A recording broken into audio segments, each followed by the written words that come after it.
Merci Jean-Paul d'avoir accepté notre invitation dans la Tout le série plaisir est pour moi. d'entrée.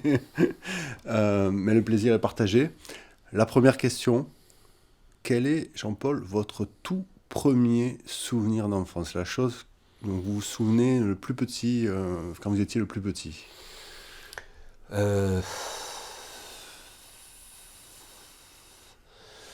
J'habitais une rue au-dessus qui s'appelle la rue des Lys, au cinquième étage. Et à l'époque, on avait des poêles à bois ou à charbon. Et il y avait une clé en métal pour ouvrir la porte de ces... Et je me revois prenant la clé et visant très soigneusement à travers les barreaux de la fenêtre quelqu'un qui passait en bas, que j'ai raté. Voilà. Parce que j'ai fait ce que font tous les gosses, a priori, j'ai lâché au moment où il passait en bas. Donc, par définition, quand c'est arrivé, je pense, j'avais 3 ans. Ah oui, vous étiez jeune quand même. Voilà. Ah. Euh, Non, c'était une clé, c'est ça? c'est ce qu'on appelle une clé. C'était en fait une espèce de passe qui permettait d'ouvrir le ventre du poêle, quoi. Ah oui, d'accord, oui, je vois. Ouais. Ouais. Ah oui, c'est pas léger en plus. Ah non, c'était un truc qui devait faire facilement 500-600 grammes et qui aurait fendu la tête du malheureux qui passait en dessus. Vous y attachez une... Mais c'était, bien Ouais. entendu, c'était pas du tout dans une intention homicide, c'était pour faire une expérience. C'est-à-dire que j'ai bien senti ce jour-là que j'étais la réincarnation de Galilée Archimède. et de quelques autres qui ont fait la même expérience au sommet de la tour de Pise. Est-ce que vous en tirez en fait une conclusion particulière sur la... Parce que c'est un peu symbolique quand même. Est-ce que vous pensez que ça peut être quelque chose qui après... Oui, j'ai ouais. toujours considéré les autres comme matière à expérimentation. C'est pour ça que je me suis fait prof. Très bien. Et est-ce que vous avez un très bon souvenir d'enfance? Quelque chose qui vous a vraiment marqué, où vous vous êtes senti pleinement heureux dans cette enfance-là, dans ce moment-là? Euh, non, pas vraiment. Non. Donc enfance malheureuse, on va dire? Non, mais une enfance, on va dire standard. Je voyais très peu mes parents parce qu'ils bossaient. Et j'ai été élevé en grande partie par mes grands-parents pour cette raison-là. Euh, j'ai été très malade vers 5 ans. Je m'étais chopé toutes les maladies infantiles pour lesquelles il y a des vaccins actuellement. Des vrais vaccins, ceux-là, hein. Et donc je me suis retrouvé en sanatorium à 5 ans, 5 ans et demi, etc. Enfin, c'était pas des souvenirs heureux. C'est pas du tout. J'étais pas malheureux chez moi ni quoi que ce soit. On me laissait une liberté totale. À 5 ans et demi, je descendais dans la rue jouer avec les petits voyous de mon âge. C'est Voilà. bien. À 6 ans, on joue aux cow-boys aux Indiens. Ça se faisait à l'époque. Maintenant, ce sont des super-héros, mais c'est la même chose.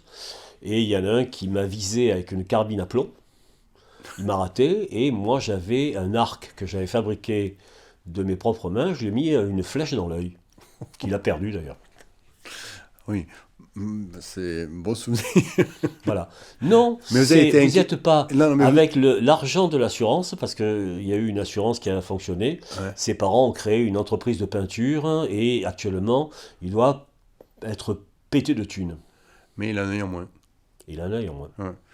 Oui, ça a dû être un peu chaud quand même, parce que... non. On m'a donné 2 claques, hein, assez méritées, je dois dire, hein, franchement, mais comme je faisais toujours l'Indien, en général je mourais. Parce que dans les bons westerns, l'Indien meurt. Et pour une fois, l'Indien avait gagné. J'étais assez content. D'accord. Quel métier faisait votre père? Alors, mon père a d'abord été employé de bureau, puis flic, puis il a repris les études et il s'est retrouvé prof quand j'avais 10 ou 12 ans, quelque chose comme ça. Voilà. Votre Il- maman? Ma mère était sténodactylo, ça n'existe plus actuellement, hein, Mhm. ce genre de métier. Elle a passé un concours, elle s'est retrouvée technicienne d'électroencéphalographie. Vous Elle venez... vérifiait que Ouais, les gens avaient ou non un trauma cérébral. d'accord. Vous avez été plutôt élevé par votre grand-mère. Oui, Et globalement. ouais, C'est très bien parce qu'elle m'a appris à cuisiner, ce ouais. qui est mon hobby favori, et je fais ça très bien d'ailleurs. Ah, très bien. Bon, ça tombe bien. On est là. Quelle valeur, en fait, votre grand-mère, au-delà de la cuisine, vous a enseigné, puisque c'est elle qui vous a élevé en quelque sorte. Mais peut-être que vos parents vous ont aussi enseigné des valeurs. Non, je sais pas, je vois pas. Non. Non. Vous étiez un Euh, enfant libre en fait. Tant que j'étais un électron libre et tant que je ramenais d'excellentes notes de l'école, on me fichait une paix royale. Ça a toujours été le cas? Et donc, comme j'ai toujours ramené d'excellentes notes de l'école, on Parfait. m'a toujours fichu une paix royale. J'arrive pas à comprendre d'ailleurs comment des enfants font de leur mieux pour ramener de sales notes.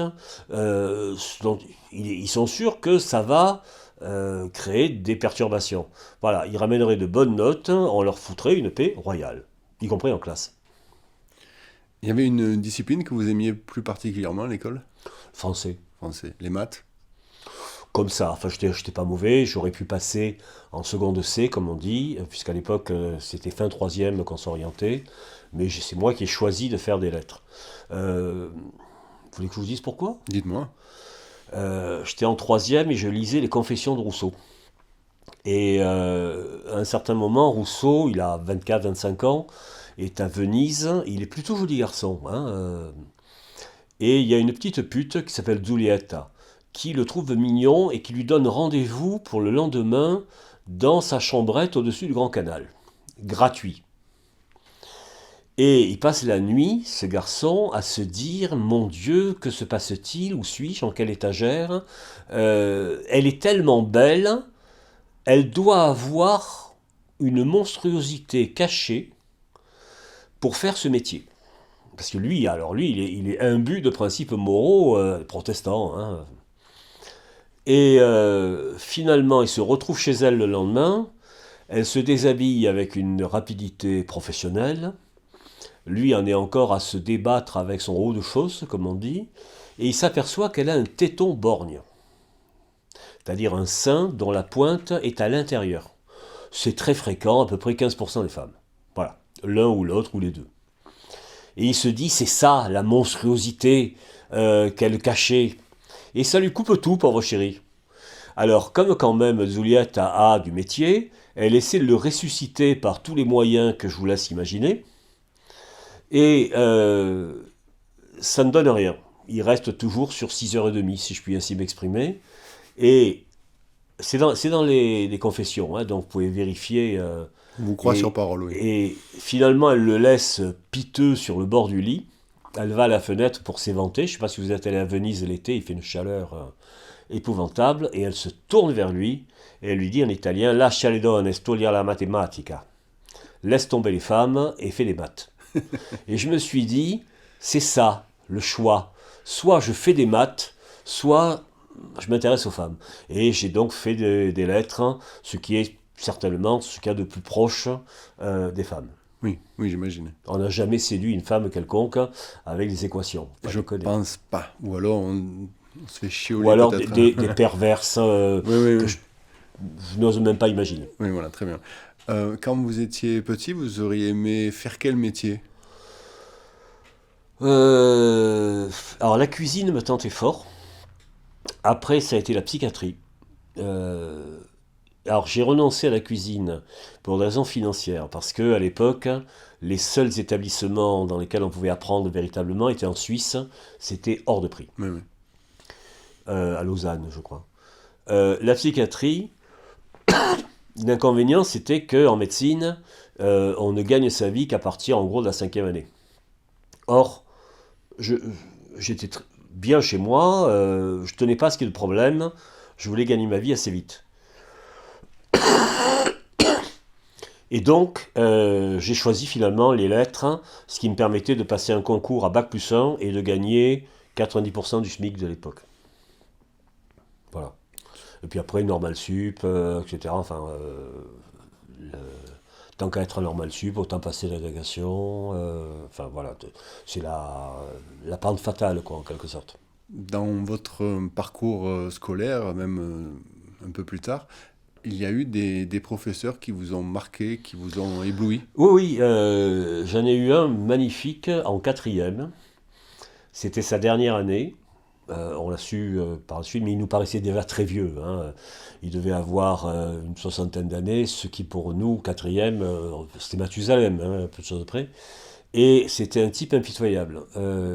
Alors nous mettait des notes négatives. J'ai donc été premier en version latine avec 0. C'est bien. Parce que le dernier avait moins 80. Voilà, il faut imaginer. Hein. C'était un type d'une grande culture. Il nous avait fait étudier le Cid, ce qui est assez classique en quatrième, Ouais. et il nous l'avait fait apprendre par cœur, la totalité de la pièce. Wow. Et il nous le faisait réciter. Et quand par hasard on calait sur un vers, il enchaînait parce que lui le savait par cœur. J'ai compris, alors ça m'a beaucoup servi professionnellement, on éblouit les élèves à peu de frais en sachant par cœur ce que l'on fait, c'est-à-dire en possédant complètement sa matière. Mm. Bon, ensuite, quand j'étais à Normal Sup, j'ai suivi les cours d'un grammairien extrêmement célèbre qui s'appelait Robert Léon Wagner, qui était une merveille. Et quand je devais être en licence ou master à l'époque, j'ai suivi les cours de Roland Barthes à l'école pratique des hautes études, et ça c'était un éblouissement sans fin. Voilà, plus un ou deux autres par-ci par-là. Euh, et oui, donc il y a une poignée de maîtres qui m'ont vraiment ébloui. C'est-à-dire, c'est même pas qu'ils m'ont appris quelque chose. Ils m'ont appris quelque chose sur ce que c'était qu'enseigner, véritablement. Voilà. Et c'est-à-dire, enseigner, c'est un investissement total. Vous enseignez pas parce que vous avez passé un concours ou quoi que ce soit. Vous enseignez par la moindre de vos fibres. Vous voyez, il faut que ce soit une persuasion parfaite. C'est-à-dire, en gros, la relation que Socrate avait avec ses disciples. Hein, voilà. Je suis sûr que je me serais très bien entendu avec Socrate. C'est une sorte de vocation, quelque part, profonde. Disons que c'était une envie, c'était un désir très fort. Voilà. Je ne sais pas si vocation, ça existe. Mm. La vocation, c'est l'idée d'être appelé. Est-ce que j'ai été appelé par l'enseignement? Il ne faut pas exagérer non plus. J'y mets pas une notion mystique, vous voyez. Mais j'avais vraiment le désir de rendre aux autres ce que l'on m'avait donné à moi. Mm. Question de restitution. À cette époque-là, et peut-être même aujourd'hui, s'il fallait choisir un livre parmi les milliers, voire peut-être les millions de livres que vous avez lus, est-ce qu'il y en a un qui est le livre? Les liaisons dangereuses. Ah oui. Voilà. J'ai beaucoup de mal à comprendre que l'on ait encore fait des romans après les liaisons dangereuses. Pourquoi? C'est parfait. Parfait. C'est parfait, c'est incroyablement bien écrit, c'est totalement maîtrisé, comment dire, ça n'a pas la prétention d'être un roman à thèse, Mm. ça maîtrise absolument tous les genres, parce que justement ce sont des lettres avec des personnages divers. C'est probablement le plus grand roman féministe que l'on ait jamais écrit. De très loin.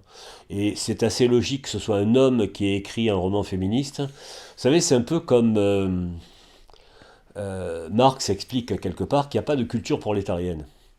Il dit qu'il y aura une culture prolétarienne lorsque le prolétariat sera au pouvoir. Il n'y a pas d'autre culture que celle du pouvoir. Donc, par définition, Léon Angers, c'est 1782. En 1782, le pouvoir est mâle. Bien, les femmes ne pouvaient pas s'exprimer, ou très peu. Il fallait donc un homme supérieurement doué pour dire ce que les femmes, par définition, ne pouvaient pas formuler.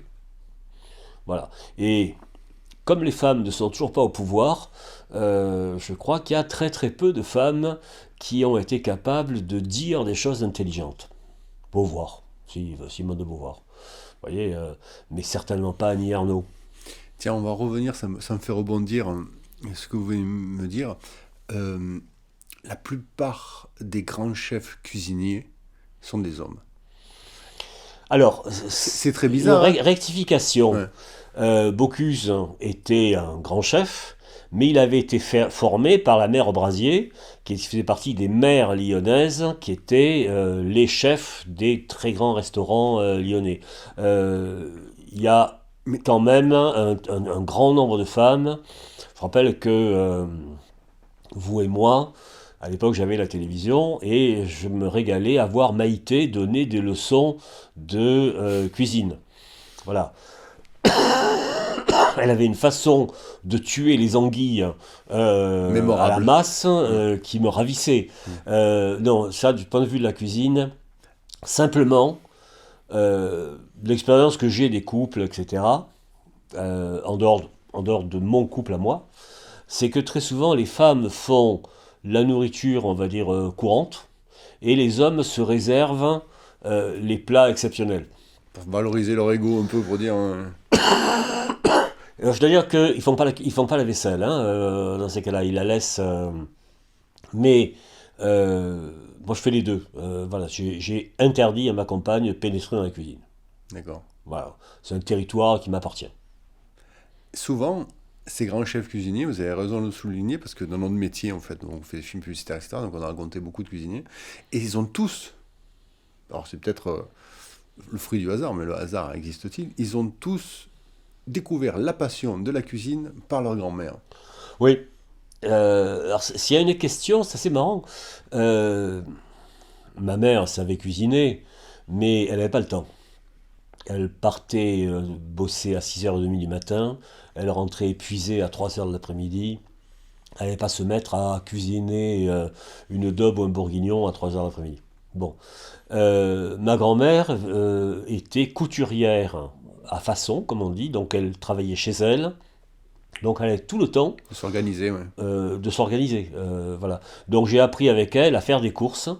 Euh, et à faire des courses, je vous le conseille, je ne sais pas si vous faites des courses vous-même dans votre vie courante, Bien il ne sûr. faut pas y aller avec une idée préconçue. Il faut être instinctivore, en quelque sorte. C'est-à-dire qu'il faut laisser le produit vous appeler. C'est exact. Vous voyez. Et vous dites, ah tiens, je suis allé faire des courses juste avant que vous veniez aujourd'hui. Et je suis parti avec une idée parce que c'est la période. Je me suis dit, tiens, je vais faire une épaule d'agneau, etc. Et puis finalement, j'ai acheté du bœuf haché et du veau haché. Et je vais faire des boulets de liège. Ah là là là là là là, on va arrêter l'interview maintenant, on va de suite aller les goûter. Et non, mais là, pour le moment, ils ont été préparés. Ils macèrent un petit Ah peu. Je là les là ferai là dans là, l'après-midi Jean-Paul, avec la Jean-Paul. sauce en question, pour laquelle j'ai fait avant, vous savez, ce mélange de fruits très particulier qui permet de faire le liant de la sauce des boulets de liège. Quel fruit? Hmm. Quel fruit? Pommes, Ah poires là et dattes. ah là là là là, ça va être une tuerie. Eh oui, Bon, non mais eh oui, je le sens venir. Bon, c'est très bien, ça on va en reparler un petit peu plus tard de ça, parce que il y a quand même un lien, je pense, avec cette initiation sensorielle que nos générations ont eu la chance d'avoir oui. et qu'on a moins aujourd'hui, Bah, c'est-à-dire, malheureusement. il nous venait pas l'idée d'aller bouffer chez McDo. Non. C'est tout. Ça existait à peine. Alors, moi, quand même, j'ai essayé une fois, en 1976. J'ai essayé, je l'ai vomi immédiatement, et j'ai plus jamais essayé. Voilà. C'était tellement loin de ce que mon palais avait l'habitude euh, d'apprécier. Euh, Simplement, maintenant, on fait des classes d'initiation au goût. Mais ça signifie en clair que chez eux, les élèves, je ne sais pas ce qu'ils mangent comme merde, mais ça doit être terrifiant. Hein. Voilà. Alors, là aussi, d'ailleurs, la littérature peut aider. Vous avez des écrivains qui étaient des gastronomes remarquables, Balzac, Dumas, Proust, etc. Regardez le repas de noces de Madame Bovary. Il y a une J'allais dire quelque chose de très très très vulgaire. Donc il y a une prof qui, il y a 6-7 ans, a proposé à ses élèves comme sujet Madame Bovary mangeait-elle équilibré? Pauvre cloche. Je sais plus comment tu t'appelles, mais je l'ai su. Mais c'est pas ça la littérature. La littérature, c'est justement l'excès. Et le repas de noces de Madame Bovary, ça commence à midi, à peu de choses près, juste après la noce. Ça se termine vers 10h du soir. Ils mangent sans arrêt. Enfin, on est en Normandie, à une époque où les gens ne mangeaient pas forcément bien, donc ils se réservaient pour ces repas exceptionnels, et ils boivent également. C'était l'occasion d'apprendre à tes élèves ce que c'est qu'un trou normand. Manger équilibré, mon Dieu, et faire de la littérature équilibrée, ben voilà, il n'y a plus qu'à lire Marc Lévy et Éric Emmanuel Schmitt. Oui. D'autres pratiques artistiques qui vous ont intéressé? Tiens, très rapidement, la musique. Est-ce que c'est quelque chose qui vous touche? Oui, alors en fait, quand je travaille, je mets très très très souvent des morceaux de musique, hein. Alors, j'ai une gamme assez étendue, hein, véritablement. Euh, Par exemple, hier, je me suis repassé la musique de ce très très très beau film de Nagisa Oshima qui s'appelle Furio, ou Merry Christmas, Miss Alawanza, deux titres, hein, parce que on venait d'apprendre la mort de Ruji Sakamoto, qui joue dans le film et qui avait fait la musique, hein, sublime d'ailleurs, du film. Donc ça peut être ça, ça peut être du rock. J'ai vu pendant des années, entre les années on va dire 70 et 90, j'ai vu tous les concerts de tous les groupes, hein, que vous auriez rêvé d'entendre. Vous voyez?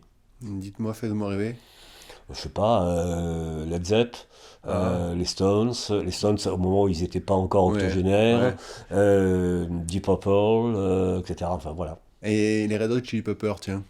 Oui, mais Vous les enfin, avez vus? il Vous y les a, il y avez... a des il y a des gens, par exemple, Rory Gallagher. Ouais. Vous voyez Rory Ouais, Gallagher? je vois très bien. Ouais. C'est un jour où on disait à Hendrix, qu'est-ce que ça fait d'être le meilleur guitariste du monde? Il a dit, je sais pas, demandez à Rory Gallagher. Ah, Voilà. Je le signale à tous ceux qui aiment le rock irlandais alcoolique. tiens, mais justement, Jimi Hendrix, c'était pas prévu qu'on en parle, mais j'aimerais bien échanger avec vous sur le sujet. Qu'est-ce que vous pensez de ce phénomène-là, quand même? C'est quelqu'un qui a, selon vous, a vraiment euh, changé la manière de jouer de la guitare, puisque vous jouez un petit peu de guitare. Alors, figurez-vous que j'étais à l'Olympia en Quand il a fait la 1967 première partie de Johnny Hallyday, pour voir Johnny Hallyday. vous y étiez là ce jour-là? Et j'étais là. Ouf. Ah ouais. J'avais 13 ou 14 ans. Ah, c'est collector, ça. Hein. Et je ne savais pas du tout qui c'était. Ouais, bien sûr. Et je suis tombé sur quelqu'un qui chantait Hey Joe au moment où Johnny chantait Hey Joe version Johnny. Ouais. Bon, et ça a été terrible parce qu'on s'est tous regardés, on s'est dit, putain, il est meilleur. Largement. Voilà, on était venus voir l'idole, en quelque sorte, et puis on avait un vrai musicien, hein, parce que Johnny Hallyday pouvait jouer de la gratte, voilà. Et non, ce qui m'a toujours fasciné dans Hendrix, il est gaucher. Bon. Mais il tient sa guitare à l'envers. Parce qu'en fait, il n'avait pas le fric pour avoir une guitare à lui. Il jouait sur les guitares de ses copains. Et donc, il prenait une guitare de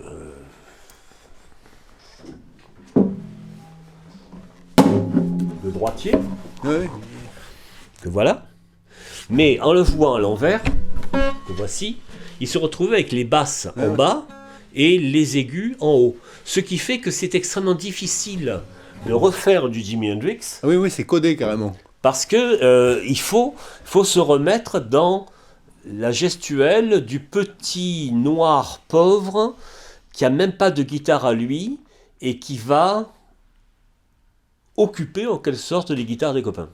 Ah oui, non, enfin, c'est impossible à refaire du Jimi Voilà, Hendrix. c'est, Si, on y arrive, hein, bah, à force de... Mais bon, moi j'essaie depuis des années de reprendre Little Wing, j'ai arrêté, quoi. Ah non, non, mais c'est... il y a des choses qu'on ne peut pas reprendre, il y a des enchaînements qu'on ne peut pas reprendre parce que ce qu'il faisait en descendant vers les basses, nous, il faudrait qu'on le fasse en remontant vers les basses. Ouais, c'est une gestuelle de dingue. On n'a pas le même enchaînement. Non, non, c'est fou, voilà. hein, c'est fou. Et musicalement, qu'est-ce que vous avez pensé de son œuvre? C'est quelque chose qui vous a touché? Ce qui m'a touché, c'est le fait qu'il soit mort. C'est-à-dire, où est-ce qu'il serait allé? Ah, ouais. Il serait probablement allé là où était allé Frank Zappa. Hmm. Vous voyez, c'est-à-dire vers des expérimentations qui qui aurait combiné le rock et le free jazz, etc. Tout à fait, ouais. Voilà, très probablement. Ouais, je pense. Mais ce sont des choses qu'ont pu faire des gens comme George McLaughlin, Santana jusqu'à un certain point, etc. C'est-à-dire ceux qui ont eu la chance de survivre ont poursuivi l'œuvre en quelque sorte. Mais c'est le problème de tous les météores, c'est extrêmement brillant et puis ça s'arrête. Eh oui, voilà. Ouais, très bien. Et sur le plan de l'art pictural, Jean-Paul. Alors, sur l'art pictural, il se trouve que j'ai beaucoup travaillé les questions parce que c'est en liaison directe avec la littérature. Donc, j'ai fait pour mes étudiants, hein, j'ai fait des PowerPoint extrêmement poussés sur telle ou telle période, sur des thèmes, sur les femmes peintres, etc. Euh, oui, je suis assez bon là-dessus, hein. De la même manière, j'ai visité à peu près tous les grands musées importants pour voir les œuvres en vrai. Parce que c'est une chose de voir quelque chose sur un écran, c'est autre chose de constater que la mort de Sardanapale, ça fait 4 mètres sur 5. Ouais. Vous voyez, l'effet est complètement différent, Et même quoi. avec un grand écran, ça ne rendra pas ce qu'est la réalité. Voilà, et puis il y a des choses comme ça, il y a des peintres qui me font totalement rêver. Delacroix, par exemple. Mhm. Delacroix, il était invité en 1832. Le gouvernement de Louis-Philippe décide de faire une fête pour le carnaval où il inviterait tous les écrivains bien. Évidemment, ça exclut tous les romantiques. Et on demande à Alexandre Dumas, c'est l'une de mes spécialités, Dumas, hein, je fais un bouquin sur lui, etc. On lui dit, faites une fête concurrente. Et Dumas dit, oui, mais où est-ce que je vais mettre les 500 personnes dont le nom me vient immédiatement à l'esprit? Et c'était bien, à l'époque, ils avaient 500 copains à 30 ans. Et il loue l'appart qui était sur le palier par rapport au sien, et il le passe à la détrempe blanche, et il demande aux amis peintres de venir faire des fresques pour la soirée, uniquement pour la soirée. Et il a contacté Delacroix, qui lui dit, je peux pas, j'ai pas le temps, réservez-moi un panneau, je viendrai vers 4 heures de l'après-midi.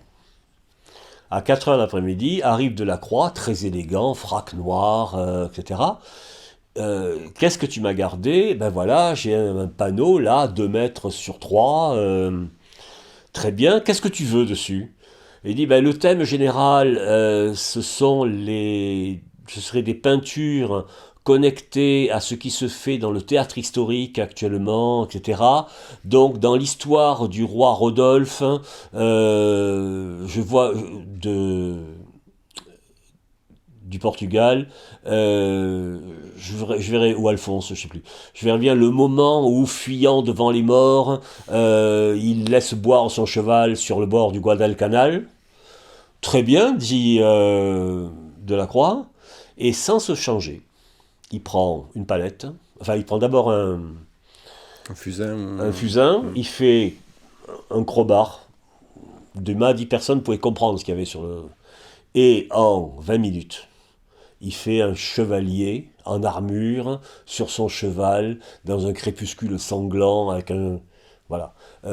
Et on sait que c'est vrai parce que ça a été découpé, c'est dans un musée de Cologne, actuellement. Voilà. Vous voyez le don où... comment il s'appelle Fragonard. Fragonard, j'ai eu l'occasion de faire un bouquin sur le Louvre, et donc j'étais allé un jour de fermeture, et la conservatrice de l'époque m'avait montré que derrière certains tableaux de Fragonard, Fragonard a mis le temps qu'il avait mis pour faire le tableau. Donc vous avez des petits tableaux comme ça, des tableaux galants, hein, de Fragonard, sublimes, et vous retournez, et derrière il y a écrit « peint par Fragot en 2 heures ». Voilà. Vous voyez, c'est-à-dire le génie poussé à... là, je suis très jaloux parce que alors là, je suis totalement incapable de dessiner quoi que ce Vous soit. avez essayé de dessiner ou pas? Non, j'ai pas essayé. En fait, vous savez, en plus de ça, j'ai 2 mains gauches. Je suis un gaucher contrarié, donc au lieu d'avoir 2 mains droites, j'ai 2 mains gauches. Mais je suis capable d'apprécier Oui. ce que font les autres. D'ailleurs, c'est même bien des fois de ne pas savoir faire parce qu'on apprécie mieux Parce que Oui, sinon, on est influencé par notre technique, vous voyez ce que je veux dire? c'est comme en musique, hein. Enfin, Ouais. je veux dire, il y a les musiciens de son temps critiquaient Tchaïkovski parce que il avait pris des choses à la technique contrapuntique qui était héritée du français, enfin des Français. Bon, ben, ils les emmerdent. Je veux dire, il y a Tchaïkovski et puis les autres, on les a oubliés, quoi. Hmm. Voilà. Qu'est-ce que vous pensez des années 70 que vous avez bien vécu, j'imagine? On s'est régalé. On s'est régalé. On s'est éclaté. On a voyagé. On a fait la Révolution. Parce que c'était pas 68, la Révolution, ça a été les années d'après. Hmm. On a multiplié les étreintes, si je puis dire. On a expérimenté toutes sortes de choses. Et les années 2000, ils peuvent baver tant qu'ils veulent, ils nous arriveront jamais à la cheville. Alors ils sont là, ils disent ah oui, boomer, ok boomer, etc. Mais qui tu es pour me dire ok boomer? Tu n'as pas fait le 10e de ce que j'ai fait, minable. Je pense, oui. Voilà. Et ça s'est dégradé un peu? Alors, après, il y a eu quand même une apogée de ces années 70. On a continué un Ça, peu sur une vague dans les années 80. l'arrêt, ça a été les années SIDA. Ah bon. 85, 86, etc. Alors ça c'est marrant parce que ça c'est le côté sentimental. Mon côté sentimental dit ces années SIDA. Mon côté politique dit c'est le PS qui fait le choix de la rigueur, c'est-à-dire qui 83, fait le ouais. choix du capitalisme. Hmm. Et là, d'un seul coup, tous les gens, pas moi, qui avaient voté Mitterrand en 81 se sont sentis profondément cocus. Euh, D'ailleurs, en 86, ils ont voté à droite. Mais ils avaient rien compris. Il n'y avait plus de droite, il n'y avait plus de gauche. Il n'y avait plus que Le grand euh, capital. un grand capital mondialisé, européanisé, etc. Bancarisé. Voilà. Et en même temps, donc, ça a été la fin de la fête, en quelque sorte. Je pense, oui, 86, 87, quelque chose comme ça. Ça vous a meurtri profondément, vous, ça? Vous en avez pris conscience? Vous avez mis du temps à le voir ou ça a vraiment été Non, des... ça a été l'époque où je travaillais énormément à faire une nouvelle génération de manuels scolaires. Alors, je ne vais pas dire que ça ne m'est pas sorti de la tête, pas du tout, mais où je me suis euh, un peu réfugié dans le travail. Hmm. Voilà. On a évoqué le sida. Vous avez été touché personnellement dans votre entourage par cette Oui, maladie? j'ai un ami intime qui en est mort. Hmm. Et on l'a soigné tant qu'on a pu. On n'avait rien hein, pour soigner les gens. On s'en est occupé tant qu'on a pu. Et je l'ai vu fondre petit à petit jusqu'à devenir l'ombre de lui-même, totalement incohérent, etc. C'est un immense sportif, type extraordinairement intelligent, etc., qui a été pompé de l'intérieur et qui a perdu la vue parce qu'il s'est chopé dans les yeux un cytomégalovirus, ce qui est rien d'ailleurs, c'est un truc qu'on a eu, on s'en est même pas aperçu, mais quand vous êtes immunodépressé, voilà, ça lui a rongé la cornée. Voilà. Euh, il y a son cas qui me vient à l'esprit, mais il y en a eu d'autres, hein. Ce qui fait que les déclarations de Georgina Dufoy dans le style je suis responsable mais pas coupable, ça non plus, ça fait partie des choses qu'on n'oublie pas. Ouais. Vous voyez. Ça, c'est un peu terrible, ça. Ouais. Voilà. C'est ce qui fait d'ailleurs que j'ai lu, si je puis dire, l'attitude du gouvernement vis-à-vis du Covid à l'ombre de l'attitude du gouvernement vis-à-vis du sida. C'est-à-dire qu'ils ont voulu se parer de tous les côtés pour qu'on évite de leur reprocher quoi que ce soit, moyennant quoi on est à même de leur reprocher d'avoir pris des mesures totalement incohérentes face à une maladie qui était, oui, voilà, assez ordinaire finalement. Hmm. Hein. Sida, à l'époque, il n'y avait rien et on en mourait à 100%. Hein. Il faut voir l'affaire du sang contaminé, il faut le rappeler, des milliers de personnes avaient été contaminées par transfusion. C'était pas parce que elles avaient telle ou telle pratique sexuelle, c'est pas parce qu'elles s'injectaient le l'héros, simplement elles s'étaient fait opérer, on leur avait fichu du sang contaminé parce qu'une grande partie du sang qu'on vous injecte est pris en prison. Voilà, il faut le savoir, ça fait partie des procédés par lesquels vous avez des remises de peine. Vous voyez. Et C'est hallucinant, ça. on a attendu des années, des années, des années, de façon à ce que la plainte disparaisse par elle-même, puisqu'il mourait. Et Facile. que lorsque vous mourrez, l'action est frappée de nullité. Vous voyez, je trouvais que c'était particulièrement courageux de la part d'un gouvernement. Ouais, ça en dit long quand même. C'est là que vous dites, peut-être pas la peine de continuer à voter pour ces gens-là, quoi. Ouais, il y a un peu de ça, ouais. Ouais, beaucoup même, d'accord. Il y a pas mal de personnes qui étaient encartées socialistes à ce moment-là, qui ont déchiré la carte. Hein. Ah oui, non, ça a été une horreur. Ouais. Honnêtement, le début, Et fin encore, des années 80 et début des années 90, ça a été une horreur. ils avaient les médias derrière eux qui essayaient d'étouffer un peu le truc, mais ça aurait pu imploser, hein, mais vraiment, parce que on peut considérer quelque part que c'est un crime contre l'humanité, quand on sait et qu'on le laisse faire parce qu'on ne sait pas quoi faire. On a laissé faire, c'est même pas parce qu'on ne savait pas quoi faire. Par exemple, les Américains ont trouvé un procédé pour évaluer la quantité de virus qu'il y avait dans le sang. Ce qui était impeccable d'ailleurs pour déterminer si les lots de transfusion étaient infectés ou non. Et on n'a pas voulu utiliser ce produit parce que l'Institut Pasteur, je crois bien, faisait ses propres recherches pour déterminer son propre procédé, et pendant 6 mois, on n'a pas fait ça. De la même manière, en 89, je crois bien que c'est 89, Rocard était au pouvoir. Je crois que c'est à peu près 89. Ouais, c'est ça, ouais.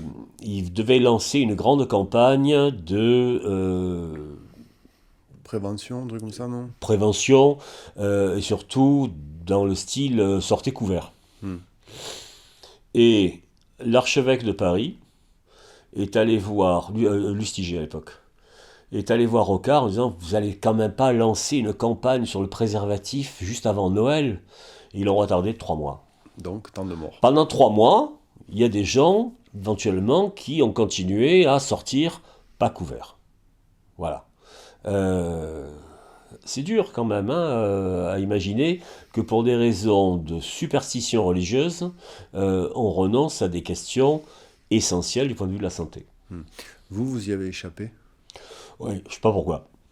Vous auriez dû l'avoir. Je sais pas si on aurait dû Non, l'avoir. mais Je veux dire, on l'a évoqué un petit peu tout à l'heure. j'avais mais une, vous êtes posé la question j'avais quand une même. existence qui était très extravertie. Ouais. Voilà.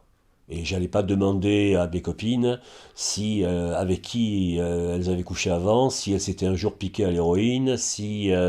Vous voyez, bon, voilà. Vous savez pas pourquoi vous attrapez ou vous attrapez pas quelque chose finalement. Hein. Je vais même pas dire que c'est de la chance parce que je crois pas non plus à la chance ni quoi que ce soit. Il y a peut-être des questions de qualité du système immunitaire au départ, etc. Bon, et puis Après, de hasard. ouais, on peut hasard. parler de destin. Non, il n'y a pas de destin. croyez- C'est vous non croyez pas au destin. espirito, vous voyez, comme on dit D'accord, en vous n'y croyez italien. pas à Hein. ça. Il faut être très superstitieux, c'est le côté mektoub chez les musulmans. Non, c'est pas écrit. Voilà, je suis passé à travers et je travaillais avec 2 copains que j'avais connus l'un et l'autre, l'un ici même en classe prépa, l'autre à Normal Sup, etc. On a fait des tas de bouquins ensemble, etc. Les 2 sont morts. Ils avaient exactement le même âge que moi. Pourquoi eux, pas moi? Voilà, ça fait. J'en suis fort touché, en quelque sorte, mais je me dis que c'est un hasard. D'accord.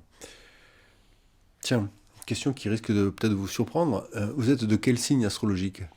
Balance. Vous y croyez à l'astrologie? Non, c'est ce que je crois, c'est que à force de croire à l'astrologie, on finit par se conformer aux caractéristiques du signe. Vous croyez? J'explique. Vous avez un très beau bouquin qui s'appelle Tristesse de la balance et autres signes d'un certain Jacques Bertrand, que je vous recommande absolument. C'est très bien écrit, c'est très drôle. Il explique que les balances, par exemple, adorent, en quelque sorte, sont férus d'associations. Par exemple, ils mettent, vous voyez la balance, ils mettent une épouse sur l'un des plateaux de la balance. Automatiquement, ça déséquilibre la balance. Alors il faut qu'ils mettent une maîtresse sur l'autre plateau pour continuer à balancer.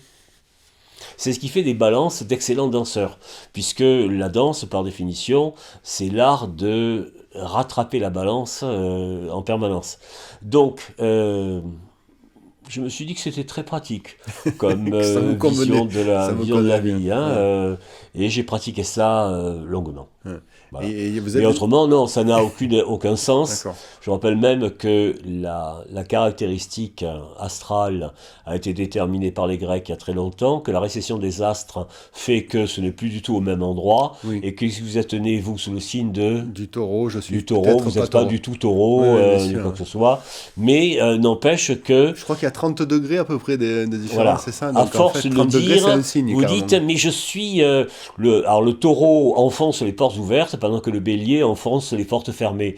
Vous voyez, non, les gens finissent par y croire. Oui, il y a un peu de ça. Hein. Voilà. Ouais. Et les filles qui sont vierges se disent, ah oui, je suis très sage, sauf celles qui ont choisi l'option vierge folle. Et à ce moment-là, bon, Elles c'est sont encore autre chose. complètement dévergondées Voilà. et ingérables. Très bien. Vous êtes prof, ça y Oui. est. Quel genre de prof vous étiez, Jean-Paul? De style comédien. C'est-à-dire? C'est-à-dire, je faisais un numéro.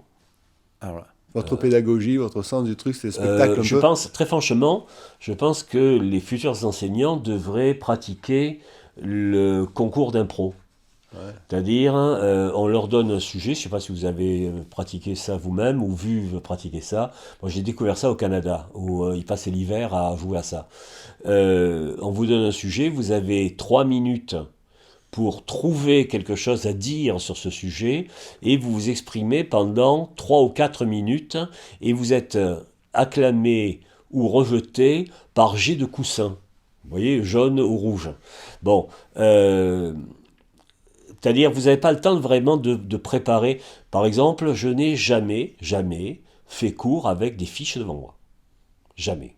C'est-à-dire que j'avais, je veux dire, tout dans la tête, en un sens, parce que dès que vous avez des fiches, imagine un acteur qui serait sur scène avec son texte à la main, ça le ferait pas. Ça le fait voyez. pas. Ça le fait pas. Voilà. D'accord avec vous. Donc,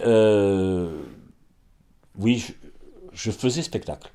Donc pour vous, c'était une forme de pédagogie qui était très riche en enseignement. Et grâce à celle-là, est-ce que vous avez remarqué que vous suscitiez davantage l'attention de vos élèves?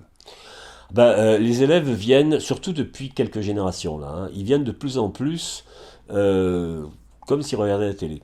C'est-à-dire qu'il faut en gros les susciter toutes les 10 minutes. Parfois même moins de 10 minutes. Ils ont des capacités d'attention de plus en plus courtes. C'est terrible ça. Hein. Bon, et actuellement, je pense que c'est 3-4 minutes. Hein. Ah non, mais je Donc, pense que vous êtes trop... Non, c'est beaucoup moins. je pense que il n'y a qu'à regarder la pratique qu'ils ont des médias actuellement. Ils virent en permanence. Écoutez, je vous donne un exemple. Bon, c'est votre interview. Mais nous, quand on fait un film publicitaire, c'est 3 secondes. Oui. Au-delà, c'est fini. C'est-à-dire, pendant 3 secondes, il faut déjà donner envie. Sinon, c'est fini. C'est pour ça que ma publicité favorite depuis toujours, c'est celle des cachous la jaunie. Je ne sais pas si vous vous rappelez. Oui, je vois très bien. Chica chica chou, là, je... Voilà, il s'est allé chercher une actrice américaine, Ouais. sauf erreur, pour le jouer. Blonde à forte poitrine. si Blonde je me à forte souviens. poitrine, Ouais. qui avait une avant-scène spectaculaire, Ouais. et qui disait la jaunie, ah, ah. Et ça marche. Hein. Et, voilà. Et ça a eu d'ailleurs tous les prix possibles et imaginables dans la catégorie 5 secondes. Ouais. Voilà, puisqu'il y a des. Ça, vous savez mieux que moi, il y a Ah oui, dans des malheureusement. concours de publicité, il y a des prix selon la longueur de la publicité. Ça ne veut pas dire qu'il y a des pubs longues que je trouve extraordinaires. La dernière pub qu'il y a eu, je crois que c'est pour Barilla, avec Roger Federer et Zizou. J'ai pas vu. Vous avez jamais vu ça? Non. Ah, je vous recommande, vous tapez Federer, Zizou, Ouais.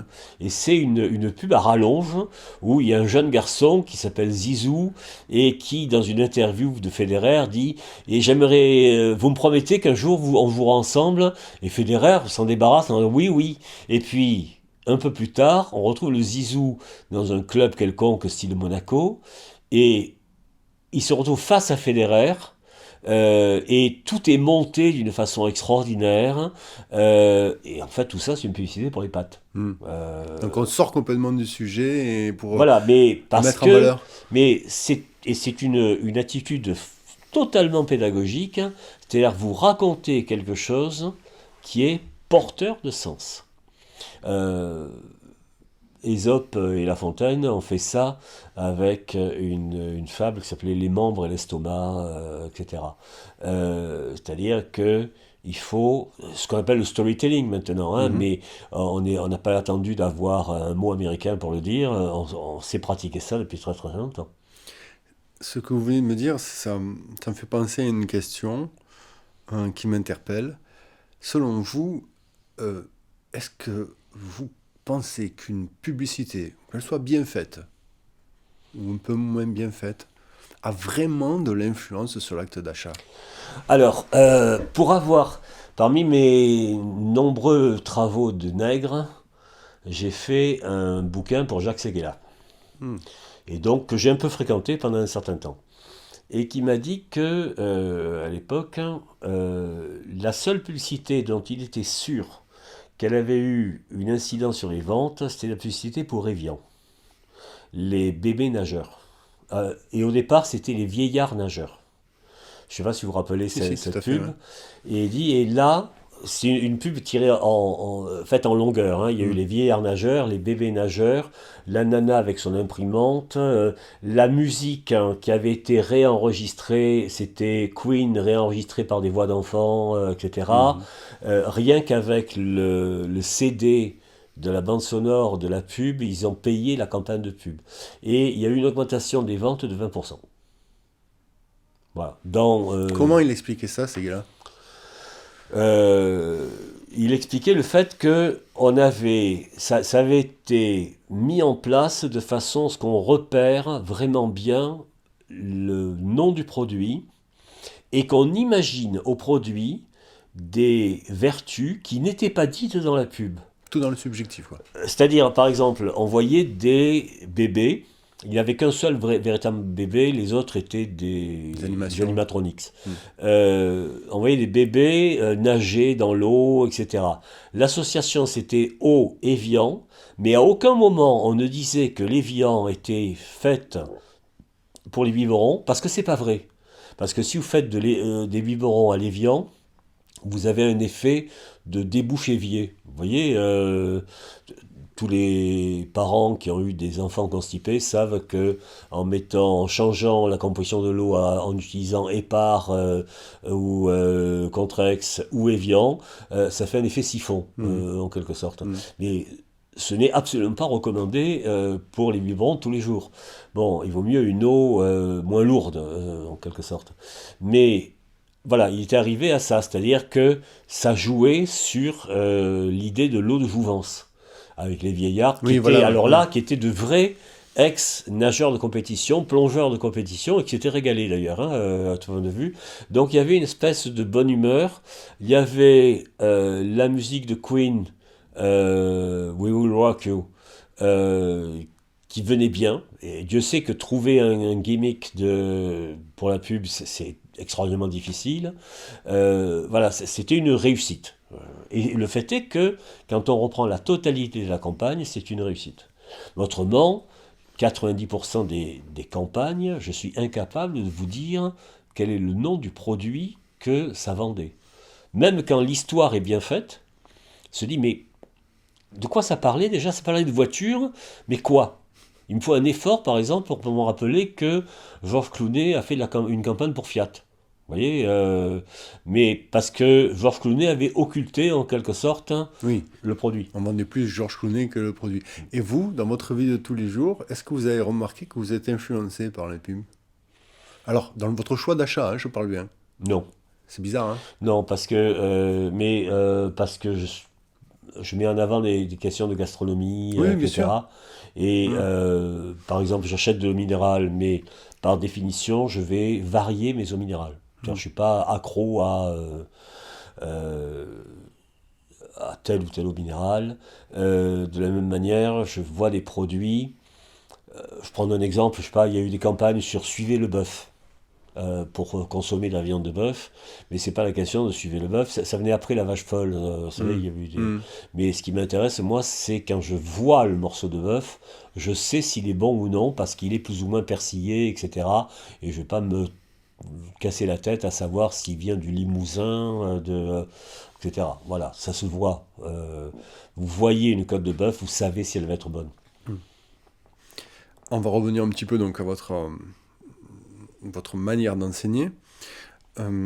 Pour vous, est-ce que la pédagogie, la manière d'enseigner, est plus importante que le savoir Non, ce qui est prioritaire, c'est de maîtriser complètement son outil? là où les disciplines qu'on enseigne. Ça c'est fondamental. Si vous ne le maîtrisez pas, pour y être un immense acteur, si vous ne connaissez pas votre texte, on a raconté des tas de choses sur l'oreillette que Depardieu aurait eu ces derniers temps parce qu'il avait les neurones flingués par l'alcool, quoi que ce soit, j'en sais rien. Mais un acteur sur scène, ça ne fonctionne pas comme ça. Il faut qu'il sache le texte.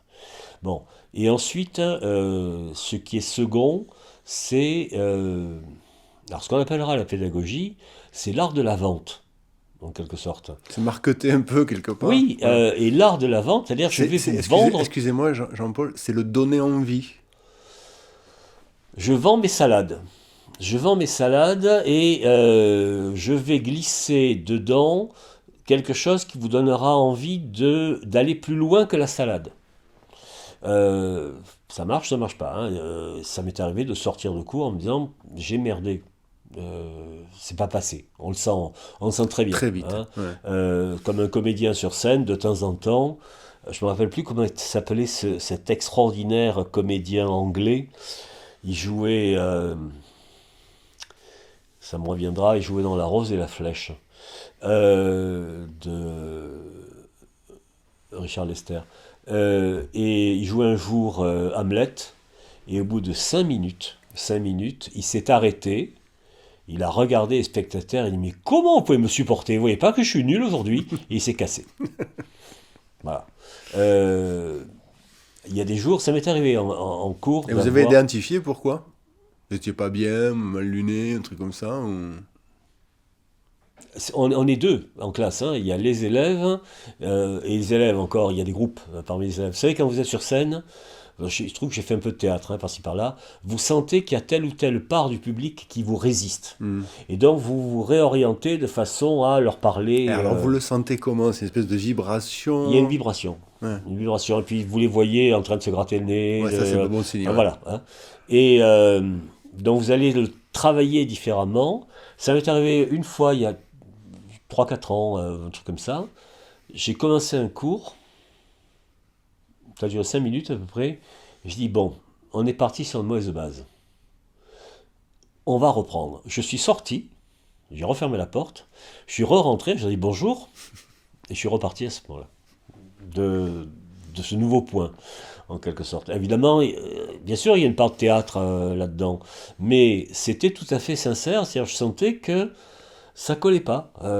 Il fallait de la même manière, repartir à zéro, quoi. De la même manière, il m'est arrivé très souvent de me dire, bon, aujourd'hui je vais parler de ça, on avait prévu de parler de ça, etc., et de faire quelque chose de tout à fait autre, parce que j'ai senti que ça passerait pas. Peut-être parce qu'il y avait eu des frites à la demi-pension, peut-être parce qu'il y avait un truc, qu'ils avaient eu un cours avant... allez savoir. Il y a plein de on relations travaille de sur cause de à l'humain. effet. Oui, bien Vous sûr. savez, l'humain, c'est pas sûr, hein, c'est très évanescent. Donc il faut arriver, c'est ce que les inspecteurs comprennent jamais, je veux dire, ou ne veulent pas comprendre, ils viennent, ils veulent voir un cours, d'ailleurs, tout est faux d'ailleurs, hein, dans ce genre de truc, on dit aux élèves, attention, il va y avoir un inspecteur, vous êtes gentils, etc. Tout est faux. Hein. C'est ce que je pourrais appeler un cours Potemkin. Vous savez, de la même façon qu'il y avait des villages au Potemkin où qu'on faisait visiter à l'impératrice, enfin la tsarine, et qui se disait mon Dieu, tout va bien en Russie. Là, mais il y a des cours Potemkin. Il y a quelques années, il y avait Vallaud-Belkacem qui était ministre de l'Éducation et Valls qui était Premier ministre. Ils sont venus à Marseille visiter un lycée de ZEP, le lycée Victor Hugo. Alors, écoutez bien, c'est authentique de A à Z. On a enfermé les profs dans la salle des profs. Enfermé, pour éviter qu'il y ait des interférences. On a fait le ménage dans le lycée, qui n'était jamais fait. On a loué des plantes vertes pour faire joli. Ça encore, c'est rien. On a fait un glacis de 200 mètres autour du lycée pour qu'il n'y ait pas de manifestation. Et surtout, on a fait revenir d'anciens élèves du lycée qui, par miracle, avaient fait des études supérieures, en leur demandant de bien vouloir jouer le rôle d'élèves de terminale pour discuter avec les ministres qui venaient là et qui se diraient « Oh mon Dieu, comme ces élèves de ZEP sont intelligents !» Bien sûr, ils avaient 20 ou 21 ans.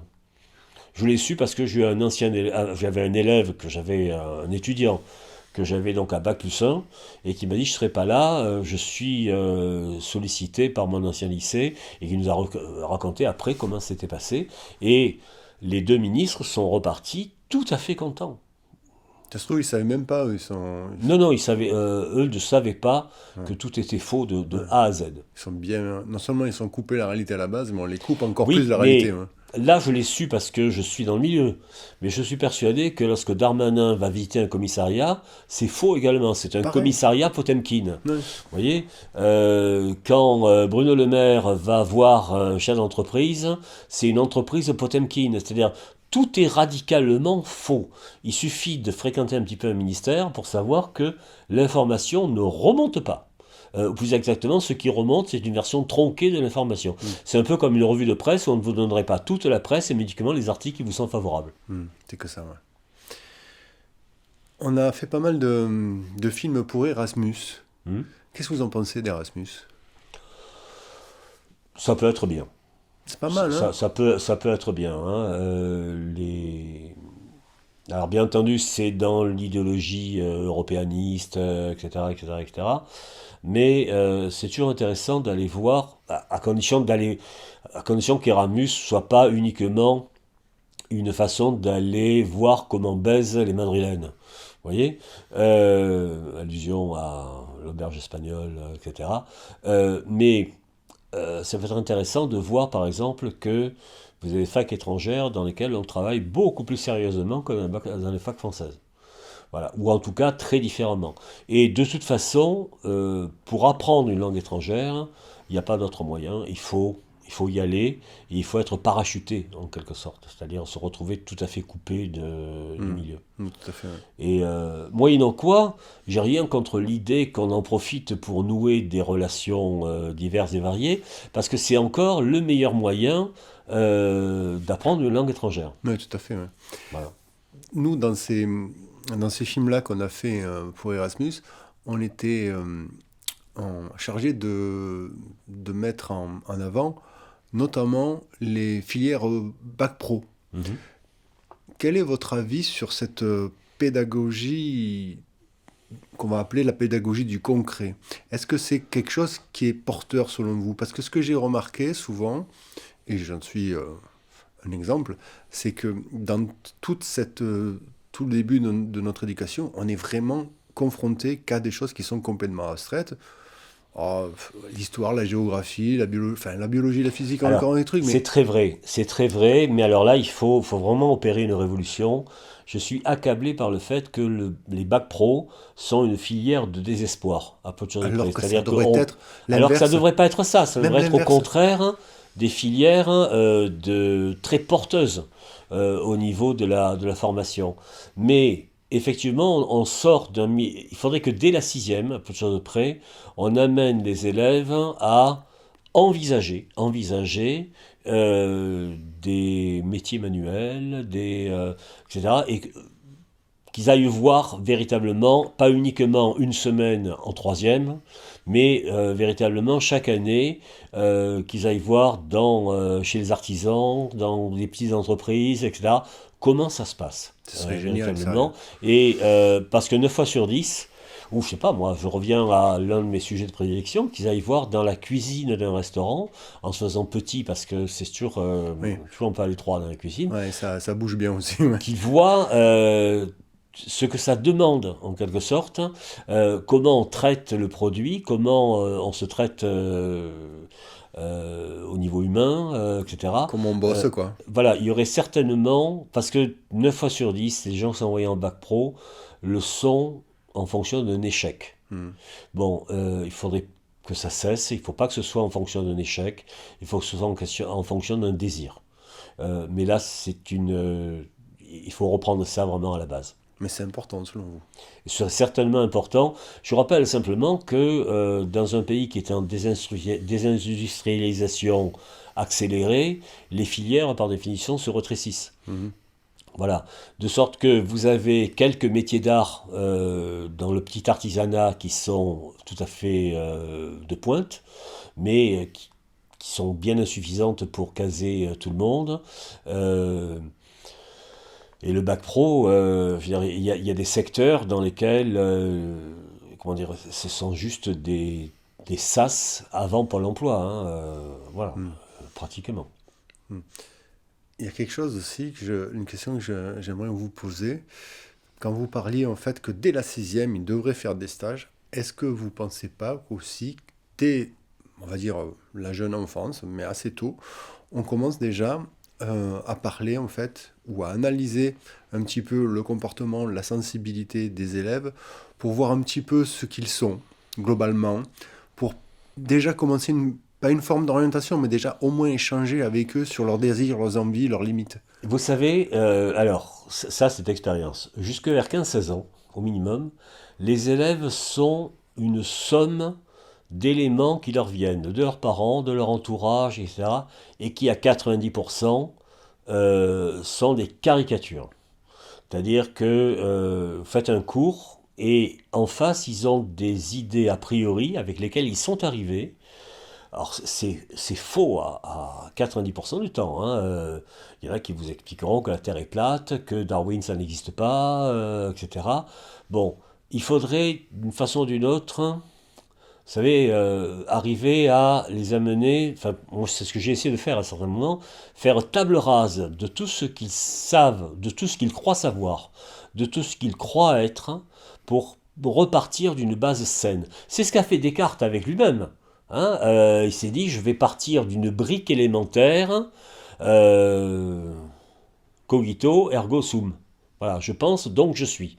Et à partir de là, il a recomposé le système. Il n'est pas reparti de ce qu'il croyait savoir.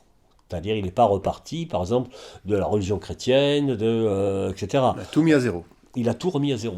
Il faudrait arriver, je pense qu'il faut arriver d'ailleurs, à tout remettre à zéro. Le problème, c'est que différentes lois, la loi Jospin en 89 par exemple, ont donné aux élèves la possibilité de s'exprimer. C'est la plus fabuleuse erreur que l'on ait pu faire, parce que la réflexion de base d'un élève, c'est votre avis, c'est pas le mien. Mais qui tu es? Qui tu es pour avoir un avis sur cette question? Voilà. Je parlais du CID tout à l'heure. Après, en quatrième, il y a des profs qui ne le font pas parce que dans le CID, il y a un combat contre les morts. Les morts sont les Arabes, et pour éviter de choquer telle ou telle communauté, du coup, on ne le fait pas. Mais ça se passe au XIe siècle, ça se passe dans le sud de l'Espagne, etc. Voilà ce qu'on pourrait leur expliquer. Et moi, ça fait partie des choses que j'aimais beaucoup à Marseille. Donc j'avais une classe ces 12 dernières années qui était composée à 80% de maghrébins, et en leur disant, mais vous n'êtes pas arabe. Si on vous fait une analyse ADN un peu poussée, vous avez au maximum 5% de sang arabe. Le reste, vous êtes kabyle, vous avez des racines turques, vous êtes à moitié français, vos grands-mères ont été violées par un tel, ou par André Gide, etc. Et vous n'êtes pas arabe. En plus, vous ne parlez pas l'arabe. Mais si on parle... Non, non, pas du tout. Vous parlez d'une espèce de mélange de pataquès entre un peu d'arabe, un peu de pataouette, un peu de français, un peu de... etc. Moi, j'ai des tas d'élèves hein, qui se sont mis à l'arabe sérieusement, l'arabe littéraire, etc. Et qui venant me voir catastrophés en disant, mais mes parents ne savent pas parler arabe. Et non. D'ailleurs, ils ne savent pas lire le Coran. Voilà. Ils lisent dans le Coran ce qu'on leur a dit qu'il y avait dans le Coran. C'est ce qui nous renvoie aux situations du XVIe siècle. Vous savez, quand les protestants sont allés voir dans la Bible ce qu'il y avait vraiment dans la Bible. Voilà, c'est pas ce que disaient les prêtres catholiques. Tout à fait. Les, les professeurs, aujourd'hui, au niveau de leur formation, vous avez constaté des lacunes parce que c'est quand même Pas des lacunes, des gouffres. des gouffres. Et la question que je m'amène Et c'est ça le problème, à c'est vous que poser, oui, il y a tellement de choses qu'ils ne savent pas qu'ils ne peuvent pas, par définition, les enseigner. Et oui, qu'ils ne peuvent pas enseigner. Voilà, puisque ce qui est prioritaire dans l'enseignement, c'est le savoir. C'est-à-dire, c'est la brique fondamentale sur laquelle vous bâtissez votre cours. Et on leur a appris, c'est ça qui est beau, on leur a appris à apprendre, comme on dit. Mais on leur a pas mis de contenu dans ce qu'ils avaient à apprendre. Et je prends un exemple. En classe de première, depuis 3-4 ans, il y a des programmes en français qui sont déterminés par le ministère. Ces programmes ne changent que de moitié chaque année pour que les profs aient le temps de d'apprendre la partie du programme qui a changé, parce qu'on part du principe qu'ils n'y connaissent rien. Voilà, le ministère a réalisé ça. Il ne leur a pas dit comme ça parce qu'il y en a qui risqueraient de se fâcher. Mais quand on voit que dans les concours, pour avoir été moi-même à des jurys de concours, je vois exactement ce qu'il en est. Quand on voit que dans les concours, c'est la pédagogie qui est mise en avant et pas véritablement les savoirs, le ministre dit il faudrait que vous fassiez faire une dictée aux élèves tous les jours, y compris en sixième. Il y en a des tas qui ignorent l'orthographe de prof. Vous voyez, il n'y a qu'à voir la façon. C'est un truc très très drôle quand vous remplissez les bulletins scolaires et que vous voyez les fautes d'orthographe des collègues. Euh, dans le temps, quand c'était par écrit, vous pouviez à la limite intervenir. Maintenant, c'est imprimé. terminé. Terminé. Est-ce que vous ne pensez pas que les profs, ça devrait être réservé à une élite carrément, que ça doit être parce que c'est vous m'avez parlé vous tout à l'heure qu'il y a des profs qui vous ont marqué, c'est peut-être eux qui vous ont qui ont appuyé sur le fait que vous avez cette énergie de vouloir apprendre, de vouloir connaître, de vouloir être tout simplement. Je sais pas, vous-même, vous vous rappelez combien de profs? 3 4. Ben voilà. Et en gros, c'est ça. En gros, quand on a eu de la chance, on a eu 3 ou 4 enseignants bien, véritablement bien. Après, le reste, le problème, c'est pas tellement 3-4 enseignants bien, c'est pas mal. Euh, le problème actuellement, c'est la croissance du nombre d'enseignants minables. J'ai eu 3 ou 4 enseignants bien, 3-4 enseignants minables, vraiment très très très mauvais. Mais 3 ou 4. Actuellement, vous en avez des dizaines d'enseignants qui sont extrêmement justes quand même, hein. Médiocre quoi, on va Très dire. médiocre, et où on est tenté de faire tout à fait autre chose. Voilà, je veux dire, ces dernières années, donc j'étais au lycée Thiers à Marseille, il y a de nouveaux enseignants qui arrivaient, qui posaient une question à tel prof, qui leur disait va voir Brigelli, Brigelli il sait. Alors c'est drôle, dit comme ça, mais ça témoigne, en un sens, d'une double méconnaissance. Je prends un exemple très précis, hein, un néoprof, hein, comme on dit, travaillant sur le début de l'avare. Début de l'avare, vous avez l'intendant qui est avec la fille de l'avare et ils sont très très proches. Et le néoprof me dit mais tu crois qu'ils ont couché ensemble? Je dis mais c'est évident qu'ils ont couché ensemble, sinon il n'y a pas de pièce. Le principe même d'une pièce, c'est qu'il vient de se passer quelque chose de fondamental, et on a la durée de la pièce, c'est-à-dire 12 heures, pour résoudre ce nœud, en quelque sorte. C'est-à-dire en fait pour transformer une union illégitime en union légitime. Voilà, c'est les derniers vers, faire en Valère, un amant généreux et sincère, etc. Bien sûr qu'ils viennent de coucher ensemble, et c'est écrit dans le texte. Mais simplement, il l'avait pas vu. Il l'avait pas vu parce qu'ils ne savent plus lire. Mais vraiment plus. Justement, ces professeurs, euh, pourquoi, selon vous, ce niveau, en fait, est devenu si médiocre et pourquoi, en fait, le lien transmis à leurs élèves en découle de cette manière, quoi. Il y a eu en fac, Excusez-moi, je vais être un peu oui, plus précis. Est-ce que c'est vraiment dû au pouvoir public qui ont essayé de façonner quelque chose en le contrôlant ou pas trop? non, Est-ce que c'est politique? Est-ce que c'est non, économique? c'est plus compliqué. Les pouvoirs publics ont essayé, parce que ça c'était un objectif, ont essayé de faire un enseignement à minima. C'est-à-dire ce qui les intéresse, c'est d'avoir 10% de cadres et 90% de consommateurs. Et ils se sont appuyés sur des pédagogues, ce qu'on appelle les pédagogues en quelque sorte, qui leur ont fourni les armes conceptuelles pour arriver à ça. C'est-à-dire qu'au lieu de transmettre vraiment des savoirs, on s'est mis à faire parler les élèves. Ce qui fait que d'un cours d'1 heure, les élèves ne tirent rien, mais rien. Je ne sais pas si vous vous rappelez, Entre les murs, cette daube épouvantable qui a quand même eu la Palme d'Or à Cannes, je m'étais frité avec l'auteur du roman à la base, parce que dans le film, à un certain moment, vers la fin, il y a une élève qui dit mais qu'est-ce qu'on a appris au fond cette année?